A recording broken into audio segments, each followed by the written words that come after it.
NBC Hindi पर आप सभी का स्वागत है। मैं हूं आपके साथ मयंक तिवारी। उत्तर प्रदेश विधानसभा चुनाव को लेकर तमाम राजनीतिक दल अलग अलग तरह से अपनी कोशिशें कर रहे हैं। इसी क्रम में हम जौनपुर के बदलापुर में आए हुए हैं। यहाँ पर हमारे साथ में समाजवादी पार्टी के पूर्व विधायक रह चुके हैं ओम प्रकाश दुबे जी। समाज के लोगों में उनके लिए बड़ा स्नेह रहता है। हम उनसे बातचीत करेंगे और जानेंगे कि किस तरह से उन्होंने समाज के लिए और क्षेत्रवासियों के लिए काम किया है। सबसे पहले सर, हमारा सवाल ये है कि आप बदलापुर के लोगों के लिए जो कामकाज किए हैं और सब सारी चीज़ें किए हैं, तो इस बीच में अगर देखा जाए तो और भी तमाम लोग बदलापुर की राजनीति में आए हैं। उन्होंने अपने स्तर से काम भी किया है। तमाम लोगों से हमारी बातचीत भी हुई। बदलापुर के तमाम लोगों से हमने बातचीत किया, जिन्होंने ये बताया कि आपने जितना काम किया है क्षेत्र के और किसी जनप्रतिनिधि ने, XYZ कोई भी हो, हम किसी का नाम नहीं लेना चाहेंगे, लेकिन और किसी ने भी उस तरह से अपना जो है क्षेत्र के लिए समर्पण नहीं दिखाया जो आपने दिखाया है। तो अगर सर, क्या कुछ कमी रह गई कि इस दूसरी बार जब योगी आदित्यनाथ जी मुख्यमंत्री बने तो उस बीच में आपको जो है लोगों का उतना भरोसा नहीं मिल पाया? ऐसा है कि लोगों का भरोसा नहीं मिल पाया, ये कहना पूरा ठीक नहीं होगा जी। राजनीति में चुनाव के दरमियान, चुनाव के तमाम तरह की स्थितियाँ, परिस्थितियाँ, मोड़ आते हैं। अफवाहें झूठी फ्री फैलाई जाती हैं, गलत प्रलोभन आश्वासन दिए जाते हैं। तो कभी कभी कुछ लोग मतलब इस प्रलोभन में फंस जाते हैं। और वही उस समय भी चुनाव में हुआ। और लोगों ने जैसे मानव की प्रवृत्ति है कि कुछ और बेहतर क्या हो सकता है। और जब वह रास्ते पे चल लेता है, जब जो रिजल्ट आता है उसके बाद जो उसकी समीक्षा होती है, तब उसको महसूस होता है कि हमने गलती की। और आज की तारीख में लोग ये सोच रहे हैं। उस समय अफवाहों के चक्कर में फंसकर, कुछ लोगों के भ्रम में फंसकर लोगों ने एक गलत फैसला ले लिया, जिसकी वजह से रिजल्ट हुआ। लेकिन आने वाले समय में लोगों को अपने आप महसूस है और वो लोग चाहते हैं कि दोबारा इस क्षेत्र का मैं प्रतिनिधित्व करूं। जी सर, एक चीज़ ये बताइए, आपने बदलापुर चौक पर तिरंगा, इतना बड़ा तिरंगा लगवाया, सब सारी चीज़ें इतनी लंबाई पे सब, और उसके बाद और सब सारी चीज़ें की। तो इसके पहले की अगर लोगों की बात की जाए तो उनके भी तमाम लोग, चाहे बसपा का समय रहा हो या समाजवादी पार्टी का समय रहा हो या XYZ कोई भी रहा हो, तो और उन प्रतिनिधियों के तरह आपने उस तरह से सोचा, या आपने केवल ये समझ के किया कि ये लोग जिन्होंने हमारा चयन किया है वो हमारे हैं? आपने ये सोच कर? नहीं, ऐसा नहीं है। तिरंगा किसी की डिमांड नहीं है जी। तिरंगा तो हमारे शान का प्रतीक है, सम्मान का प्रतीक है। और इस तिरंगे से पूरे राष्ट्र का, सभी लोगों का, समस्त लोगों का इससे सम्मान जुड़ा हुआ है। तो जिससे सबका सम्मान बढ़े हुआ काम तो करना चाहिए। यह काम में नहीं आता। ये तो हमें हर विधायक को, हर जनप्रतिनिधि को कम से कम अपने क्षेत्र में तिरंगा फहराता रहे। इससे उस क्षेत्र का सम्मान बढ़ेगा। जनता को हमेशा जब हम लोग देखते हैं इस तिरंगे को तो गर्व से छाती चौड़ी जाती है। ये सम्मान का विषय है, काम का विषय नहीं। काम का जहाँ तक है, जैसे बदलापुर में बैठे हैं तो टाउन एरिया नहीं थी, बहुत से लोग राजनीति में तमाम यही कहते थे कि इसको टाउन बना दिया, लेकिन मैंने अपने समय उसको बनाया। 24 घंटा लोगों को बिजली दी, चौराहे का निर्माण किया। यहाँ पे वाईफाई हमारे पूरे इस बदलापुर टाउन पे फ्री थी। 25,000 लोग पूरी वाईफाई फ्री यूज करते थे। क्राइम रेट भी उस समय पूरे प्रदेश में सबसे कम था इस विधानसभा जी। यहाँ मैंने चेक डैम बनवाया जिससे कि पानी, जल स्तर का सुधार हो सके। ऐसे बहुत से काम किए और जो ऑथेंटिक जरूरी काम थे, जबकि चेक डैम बहुत सी पब्लिक की डिमांड नहीं थी। मैंने सोचा मूलभूत में जो चीज़ होनी चाहिए करना चाहिए, किया गया और उससे लोगों को लाभ मिला। और जैसे बाजार में ही चौड़ीकरण था, रास्ता नहीं था आने जाने का, मैंने उसको तोड़वा के चौड़ा कराया। उस समय बल्कि लोगों ने मुझे गालियाँ भी दी, गालियाँ भी सुनने को मिली, क्योंकि जिसका टूटा था। लेकिन मुझे, चूँकि हम भी व्यवसायी हैं, तो मुझे पता है कि ये होने के बाद इनका व्यवसाय बढ़ जाएगा, इनकी आमदनी बढ़ जाएगी और तब इनको अच्छा लगेगा। वही लोग जब बनने के बाद, जब उनका सब कुछ जो जैसा आप सोच रहे थे उस तरीके से जब लोग आने जाने लगे, यहाँ तक उनके सामान की गाड़ियाँ भी अंदर आके रुकने लगी, उनका व्यवसाय फुटफॉल लोगों का बढ़ गया, तो आज वही लोग सराफों पे बिठा के रखते हैं, पूरा सम्मान देते हैं। और गलतियाँ, कितने लोग तो गलती मान के गए कि भैया गलती हो, उस समय तकलीफ तो जरूर हुई, लेकिन आपने जो काम कर दिया, ये काम कोई नहीं सोचा था, ना हम लोगों ने भी नहीं सोचा था कि इसका इतना बेहतर रिजल्ट आएगा, ऐसा लोगों का मानना है।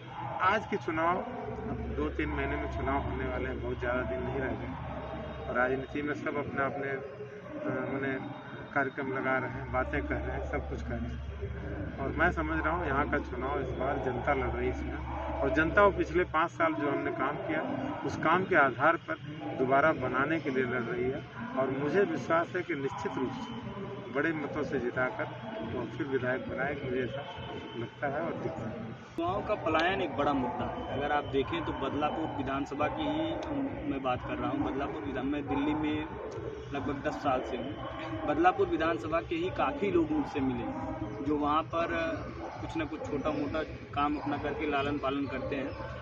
ये मान के चला जाए कि 20-25 हज़ार रुपये उनकी अर्निंग हो जाती है, उसमें ही वो अपना सारा सब कुछ एडजस्टमेंट करते हैं। यहाँ की भी व्यवस्था देखते हैं, फिर वहाँ की भी व्यवस्था देखते हैं। तो कुछ सर ऐसी अगर चीज़ें बनाई जाएँ, कुछ ऐसा सिस्टम किया जाए जिसके जरिए युवाओं का पलायन रुक सके, उसके लिए नहीं, प्रतिभा का पलायन हमेशा हुआ है। उसका कारण यही हुआ है कि हमारे देश में प्रतिभा को जो इज्जत मिलनी चाहिए थी, लोगों के टैलेंट का जो इज्जत मिलना चाहिए था, नहीं मिला। और सीधा है, शहर पे भी बोझ तभी कम होगा, क्राइम तभी कंट्रोल होगा जब लोगों को गांव में काम मिले जी। तो गांव का एक आदमी अगर 5-7 हज़ार 10,000 रुपये महीने कमाएगा तो दिल्ली का 25,000 से बेहतर है उसका 10,000 गाँव का जी। अपने परिवार में रह लेगा, माँ बाप के साथ रह लेगा, अपना घर द्वार देखते हुए जो अर्निंग करेगा, घर का अनाज खा लेगा, उसको सस्ता पड़ेगा। अगर दिल्ली में कोई 200 में खाता है तो गांव में 25-30-40 रुपये में भी उसका काम चल जाता है। कोई वहाँ 25,000 पाता है तो 15,000 12,000 रुपये तो उसके रहने, बिजली और खाने के खर्च लग जाते हैं। आज जैसे किसानों का आंदोलन चल रहा है, तमाम बातें, अगर वो नहीं चाहते हैं कि आप इस तरीके का एक्ट लाएँ कि जिससे उनको अपनी ज़मीन, क्या करेगा, आप मजबूर है, किसान के खेत भी का रख दिया रेहन रखते हैं, 10-20-50 हज़ार में लोग नहीं छुड़ा पाते। अगर कॉन्ट्रैक्ट एग्रीमेंट जो फार्मिंग जो है सरकार नीतियाँ ला रही है, बड़े लोग इनको कहीं ना कहीं ऐसा यूटिलाइज कर देंगे कि इनको बेचना पड़ जाएगा, उन्हीं का आश्रित हो जाएंगे। उसको मालिक बना रहने दो, नौकर बनाने का प्रयास क्यों कर, उसकी वो लड़ाई लड़ रहा है, उसकी भी कोई नहीं सुन रहा। यहाँ पे जैसे वो लोग कहते हैं कि पूर्वांचल में किसान, अरे किसान है, छोटे काश्तकार, आपको काश्तकारी पे नहीं डिपेंड है, लेकिन पूरा आपका खान पान रहन सहन, अगर आज इस देश का 60% 65% आदमी इसी पे डिपेंडेंट है। और साथ ही साथ उसकी स्थिति इतनी दयनीय है, बदतर है कि किसी को गरीब मत कहिए, उसको कह दीजिए कि ये फलाने सर्विस करते हैं, ये बिजनेस करते हैं, ये किसान है, तो आदमी समझ जाएगा ये गरीब है और ये अमीर है और ये इस तरीके से। तो किसानी का मतलब, किसान आपका, लोग कहते हैं अन्नदाता, मैं कहता हूँ अन्नदाता नहीं, ये तो जीवन दाता है। वह चीज़ पैदा कर रहा है जिससे आपका जीवन चल रहा है। जिस तरीके से अगर आपको चोट लग जाए, ब्लड की ज़रूरत पड़ेगा तो एसेंशियल है लाइफ के लिए, उसी तरीके से बिना भोजन के भी आप जीवित नहीं रह सकते। तो वह आपके जीवन जीने की चीज़ पैदा कर रहा है और वह कष्ट में है। इसकी जिम्मेदारी हर नागरिक, सरकार के साथ साथ हर उस आदमी की है जो अपने आप में सक्षम है और धनवान है या बिजनेसमैन है या कैपेबल है। हर आदमी की जिम्मेदारी बनती है कि किसानों का भी उद्धार हो, उत्थान हो, उनका भी बेहतर हो, उनके भी बच्चे अच्छे पढ़ें लिखें, कुछ रोजगार करें और अच्छे जीवन जिए। यह सबकी जिम्मेदारी। इंडस्ट्री की बात मैं कर रहा था, इंडस्ट्री को किस तरह से आप डेवलप करेंगे? अगर मान लीजिए भविष्य में आप मंत्री बने तो किस तरह से इंडस्ट्री के लिए बदलापुर में किस तरह से इंडस्ट्री के लिए काम करेंगे? अपने आप में देखिए, खेती और पशु, इसका जो ऑर्गेनाइजेशन, अगर इसको आप जोड़ते हैं और जितना इसका प्रबंधन, अगर सही प्रबंधन हो तो रोजगार की कमी नहीं। सरकारों ने जैसे ब्लॉक बनी, ब्लॉक का काम था बैकबोन कि जो भी किसान प्रोडक्ट बना रहा है उसकी प्रॉपर मार्केटिंग, लेकिन किसी ब्लॉक द्वारा ये काम ही नहीं हो रहा। किसान अगर कोई चीज़ पैदा भी कर ले रहा है तो उसको उसका सही मूल्य नहीं मिल रहा, बेचारा फिर वो हताश निराश हो जाता है। हमारे पास तो कुछ भी पैदा करने की क्षमता है, अगर इसकी बेचने की मंडी, इसमें मदद नहीं तो क्या होता है। जैसे दूध का ही देख लीजिए, गाय का दूध है प्योर दूध किसान को 15 से 20 रुपये ज़्यादा नहीं मिलता है। वही शाम को हम जब पैकेट में वही दूध बड़ी कंपनी में चला जाता है, पैकेट में लौट के आता है, तो वही दूध 60 रुपये लीटर खरीदते हैं और किसान को उसका 15-20, ये 24 घंटे में इतना फ़र्क है। तो जिस दिन किसान को पैसा उसको प्रॉपर मिलने लगे, जो बीच के लोग हैं, 2 लोग, 1 लोग, 3 लोग, ये खा रहे हैं। किसान तो भाई उसकी लागत तक का बड़ी मुश्किल, आज के दूध की लागत 15 से 20 रुपये पर लीटर पड़ती है किसान की, और अगर उसको दाम भी 20 रुपया 25 रुपया तो कैसे करे, कैसे जी। लेकिन अगर 40 रुपये में अमूल खरीद में मदर डेयरी खरीद रही 20 के, अगर 40 रुपया किसानों को मिलने लगे तो उनको रोजगार, एक जानवर पाल लें, अच्छी गाय 15-20 लीटर की तो 5-6 हज़ार रुपया महीना बचता है। लेकिन इस प्रबंधन का करने का काम ही सरकार का कि उचित मूल्य और मिले, मार्केटिंग और प्रोडक्ट कर रहा है, उसको बेचने की चिंता। जिस दिन बेचने की चिंता किसान को अपने सामानों की नहीं पड़ेगी उस दिन किसान खुशहाल हो जाएगा, उसको किसी की आवश्यकता नहीं। तो इसका प्रबंधन सरकारों को करना पड़ेगा, बिना इसके किए किसानों का भला नहीं। तो एक चीज़ ये बताइए, अगर बात की जाए विधानसभा चुनाव की, तो आपको क्या लगता है, मान लीजिए तो आपके क्षेत्र की बातें हो गई, बदलापुर की बातें हो गई, उत्तर प्रदेश में बीजेपी पूर्ण बहुमत से आई है, योगी आदित्यनाथ जी मुख्यमंत्री हैं और उन्होंने उन तमाम एजेंडों का जिक्र किया है कि राम मंदिर का एजेंडा हो और उसके बाद कानून व्यवस्था का एजेंडा हो। योगी आदित्यनाथ जी जहां पर भी जाते हैं उनकी कहीं न कहीं इस बात का जिक्र जरूर करते हैं कि पहले परिवारवाद था, आज के समय में वो चीज़ें नहीं। पहले क्या था कि मतलब किसी भी एक परिवार विशेष का राज हुआ करता था और एक जात विशेष को उस दर्जे में लाया जाता था कि जिससे उनका प्रभुत्व बढ़ सके। तो आपको क्या लगता है कि योगी आदित्यनाथ जी के इस तरह की बातें कितनी, इसमें जो है हकीकत कितना छिपा हुआ है, और साथ ही साथ अगर देखा जाए तो समाजवादी पार्टी को लेकर जो वो लगातार इस तरह के आरोप लगाते हैं उसमें कितनी सच्चाई है? देखिए, जिसके परिवार नहीं होते हैं वो क्या जाने परिवार की क्या महत्ता है जी। तो मैं इस विषय पे तो नहीं, लेकिन एक बात मैं जानता हूँ कि पूरा देश में आपको मैं रोकना चाहूँगा, परिवार न होना, ये सब सारी चीज़ें जो है योगी आदित्यनाथ जी का लगातार ये कहना है कि हम पूरे प्रदेश को अपना परिवार समझते हैं। जी, उसी लाइन पे मैं आ रहा था, बीच में आपने टोक के गलती की जी। मेरा कहने का मतलब यह, पूरा देश ही एक परिवार, प्रदेश नहीं, पूरा देश एक परिवार है। इसमें परिवारवाद कहाँ से लागू होता है? जब एक ही परिवार सब है तो जो भी बन रहा है परिवार का सदस्य, तो परिवारवाद की बात ही नहीं आनी चाहिए। अगर अलगाव की बात करते हैं तब परिवारवाद की बात आती है। तो मैं समझता हूँ कि सिरे से बात खारिज होती है। जहाँ तक हमारे नेता अखिलेश जी की बात है, तो मैं बहुत से लोगों के सानिध्य में संपर्क में रहा हूँ, कई मुख्यमंत्री के संपर्क में जी।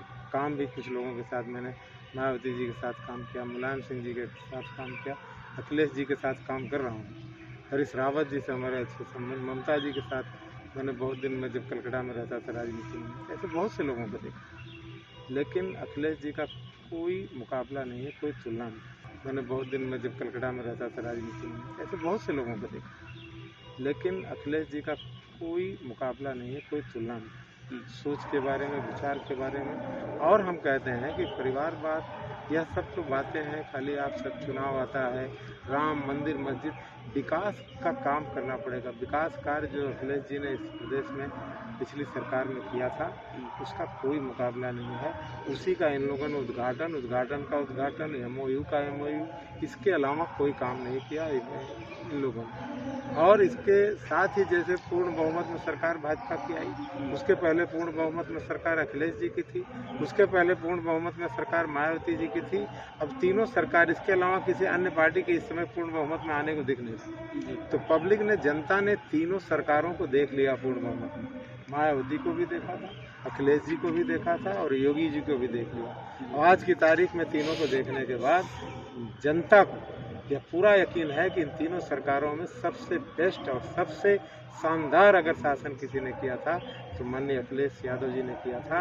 और अब जनता फिर इसी मूड में अखिलेश जी को मुख्यमंत्री बनाने जा रही है और इस बनाने को कोई रोक नहीं सकता।